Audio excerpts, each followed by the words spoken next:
பார்த்துக் கொண்டிருப்பது தாமரை தமிழ் நியூஸ்.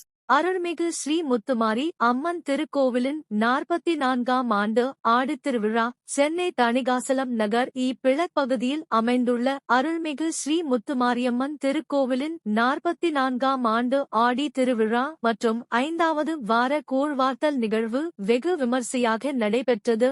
அருள்மிகு ஸ்ரீ முத்துமாரியம்மன் திருக்கோவிலில் நடைபெற்ற 44ஆம் ஆண்டு ஆடி திருவிழாவானது கடந்த 7ஆம் தேதி புதன்கிழமை ஆடிப்பூரம் பந்தக்கால் கணபதி ஹோமம் காப்பு கட்டுதல் பால்குடம் பாலபிஷேகம் தீபாராதனை சமபந்தி விருந்து கூழ் கரைத்தல் பம்மை உடுக்கை வர்ணனை மகாதீபாரணை என பல்வேறு நிகழ்வுகளுடன் நடைபெற்றது. மேலும் அம்மன் ஊர்வலத்தின் போது MKS அகாடமி சார்பாக நடத்தப்பட்ட பாரம்பரிய கலைகளின் சிறப்பு நிகழ்ச்சியான சிலம்பம் விளையாட்டை மாணவ மாணவிகள் சிறப்பாக செய்திருந்தனர். இதனை அடுத்து சிறப்பாக சிலம்பம் சுற்றிய மாணவ மாணவிகளுக்கு தாமரை தமிழ் நியூஸ் செய்தி நிறுவனத்தின் சார்பாக சான்றிதழ்கள் வழங்கப்பட்டது. இந்நிகழ்வில் அருள்மிகு ஸ்ரீ முத்துமாரியம்மன் திருக்கோவிலின் விழா குழுவினர்கள் மற்றும் பக்தர்களும் பெருந்திரளாக கலந்து கொண்டு 44ஆம் ஆண்டு ஆடி திருவிழாவை சிறப்பித்தனர்.